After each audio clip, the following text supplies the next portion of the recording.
എൻ്റെ ബൈക്കിൻ്റെ സൈലൻസിൻ്റെ അടിഭാഗത്ത് ഭയങ്കര 3-4 വട്ടം ഞാൻ MCയിൽ ഒഴിച്ചു വെച്ച്, പക്ഷെ ഭയങ്കര സൗണ്ട്.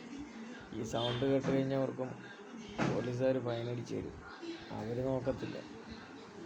അത് കാരണം ഞാൻ ഓർത്ത് 2-3 പേര് പറഞ്ഞു എന്നെ ഗ്യാസ് വെൽഡ് ചെയ്യാൻ പറ്റത്തുള്ളൂ.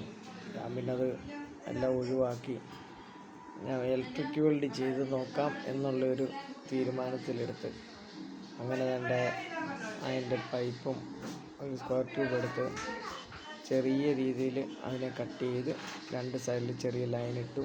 അങ്ങനെ ചെറുതായിട്ട് ബെൻഡ് ചെയ്ത് നല്ല ഇച്ചിരി കൂടെ ബെൻഡ് ചെയ്ത് നല്ല രീതിയിൽ അങ്ങോട്ട് ഇത് ചെയ്ത് അതിൻ്റെ കറക്റ്റ് ആ റൗണ്ട് മൊത്തം ഫിറ്റായിട്ട് സെറ്റായിട്ടിരിക്കണം. എന്നാലേ വെൽഡ് ചെയ്യുമ്പം ഇതാകത്തുള്ളൂ. വെൽഡ് ചെയ്യാന്ന് പറഞ്ഞു കഴിഞ്ഞാൽ ഇതിൻ്റെ സൈലൻസറിൻ്റെ പൈപ്പെന്ന് പറഞ്ഞു കഴിഞ്ഞാൽ വെറും നേരിയത്, അതായത് 20 gauge 20 gaugeനെക്കാളും താഴെ 22 gauge അന്നേരം 0.6 അങ്ങനെയൊക്കെയുള്ള അതിൻ്റെ തിക്നെസ്. അന്നേരം അത് നമ്മൾ ഏറ്റവും കൂടുതൽ കുറച്ച് ആംബിയർ അടിച്ചെങ്കിൽ മാത്രമേ ചെയ്യാൻ പറ്റത്തുള്ളൂ. പിന്നെ വെൽഡ് ചെയ്യുന്നവർക്ക് പ്രത്യേകിച്ച് അറിയാം, ഇത് 18 ഗേജിൻ്റെ ഒരു ഇതാണ്. അതിലോട്ട് വെൽഡ് ചെയ്ത് അതിൽ നിന്ന് വെൽഡ് ഉരുക്കി ഒഴിച്ചെങ്കിൽ മാത്രമേ അത് സെറ്റാകത്തുള്ളൂ. അപ്പം ഞാനത് കറക്റ്റായിട്ട് ഞാനത് റൗണ്ട് ചെയ്ത്, പക്ഷേ റൗണ്ടായിട്ടില്ല. പിന്നെ ആ ചുറ്റിയുടെ പഴയൊരു ചുറ്റിയിടുന്ന് അതിൻ്റെ നടുക്കോട്ട് വെച്ച് ഹാമറൊന്നും ഇല്ല എൻ്റെ കയ്യിൽ ഒരു സാധനമില്ല, ജസ്റ്റ് ആ കാണുന്നതൊക്കെ ഉള്ളൂ. അത് വെച്ച് നമ്മളെ കൊണ്ട് പറ്റുന്ന രീതിയിൽ ചെറുതായിട്ട് ബെൻഡ് ചെയ്ത് അതിനെ കറക്റ്റ് സീറ്റിങ്ങിലാക്കി വേണ്ട.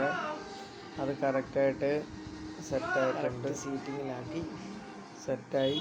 ഇച്ചിരി കൂടെ ബെൻഡ് ചെയ്യാനുണ്ട്, എന്നാലും ഒരിടത്തൊരു ടാക്ക് അടിച്ച് കഴിഞ്ഞാൽ നമുക്കത് പതുക്കെ ചെയ്യും. ഇതിനകത്ത് ഒരു കാരണവശാലും നമുക്ക് ആ പൈപ്പിനകത്ത് പിടിച്ച് ബെയിറ്റ് ചെയ്യാനോ അടിച്ച് നോക്കാനോ പറ്റില്ല. കാര്യം അത്രയ്ക്ക് നേരിയ പൈപ്പാണ് ഈ സൈലൻസറിൻ്റെ ഇത്. വളരെ ചെറിയ ഒരു തിക്നെസ്സാണ്. അതാണിപ്പോൾ കറക്റ്റ് സെറ്റായി. എന്നെ അത് ഗ്രൈൻഡ് ചെയ്ത് ഒരു സൈഡിൽ നിന്ന് വെൽഡ് ചെയ്ത് ഇങ്ങോട്ട് സെറ്റാക്കിയിട്ട് പിന്നെ അത് കറക്റ്റായിട്ട് വെൽഡ് ചെയ്ത് ടാക്ക് അടിച്ചാൽ മുകളിൽ നിന്ന്, അതായത് വലിയ ഇപ്പം വെച്ചേക്കുന്ന ഷീറ്റിൻ്റെ മുകളിൽ നിന്ന് വെൽഡ് ചെയ്ത് ഞാൻ ഉരുക്കി താഴോട്ട് ഒഴിക്കും. അല്ലാതെ നമ്മുടെ സൈലൻസറിൽ അന്നേരം ഹോളാവും. അതിനെ ഗ്യാസ് വെൽഡ് തന്നെ വേണം. നല്ല രീതിയിൽ നമുക്ക് ഗ്യാസ് വെൽഡാണെങ്കിലും അറിയാൻ കൈ ബാലൻസ് ഇല്ലാത്തൊരു ഇതൊക്കെ എടുത്തേക്കും. വർഷങ്ങളായിട്ട് 16ാമത്തെ വർഷമാണ് വണ്ടി. അത് ടെസ്റ്റ് ചെയ്ത് നല്ല കണ്ടീഷനാണ്. എന്നാൽ ആകെപ്പാടെ അതിൻ്റെ ഉള്ള കുഴപ്പമെന്ന് പറഞ്ഞാൽ ഇതിൻ്റെ ഈ സൈലൻസറിൻ്റെ ഭയങ്കര സൗണ്ടായിരുന്നു. കുറച്ച് നാൾ ഞാൻ MCയിലൊക്കെ ഇട്ട് ഓടി. പിന്നെ ഞാൻ തന്നെ കൊടുത്ത് എൻ്റെ വെൽഡിങ് മെഷീൻ ഗ്രൈൻഡർ ഉള്ളപ്പോൾ ഞാനെന്തിനാണ് പിന്നെ ഒന്ന് ട്രൈ ചെയ്ത് നോക്കിയേക്കാന്ന്. ഇത് അഥവാ ഫെയിൽ ആകുമായിരുന്നെങ്കിൽ വേറൊരു സൈലൻസർ എനിക്ക് മേടിച്ച് വെക്കേണ്ടി വന്നത്.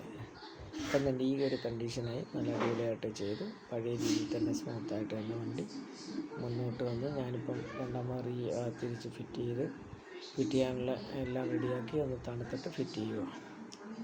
ഇതെല്ലാം സെറ്റായി കുഴപ്പമൊന്നുമില്ല. നല്ല രീതിയിൽ തന്നെ അത് അവിടെ 2-3 വോൾട്ട് നട്ട് ഊരിക്കഴിഞ്ഞാൽ അത് ഊരിയെടുക്കാമായിരുന്നു. അതുകൊണ്ട് എനിക്ക് വളരെ എളുപ്പമായിരുന്നു പണിയൊക്കെ.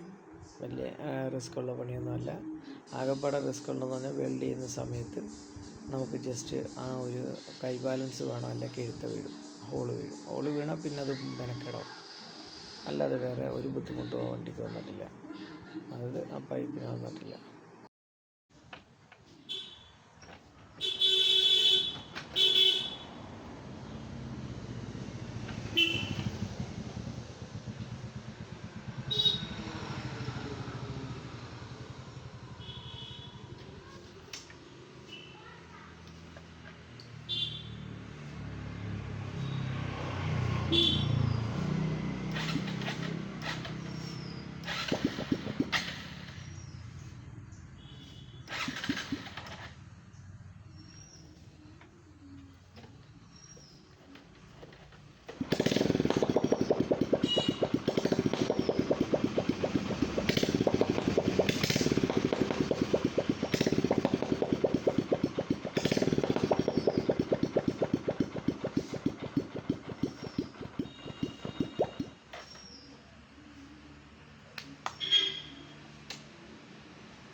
പക്ഷേ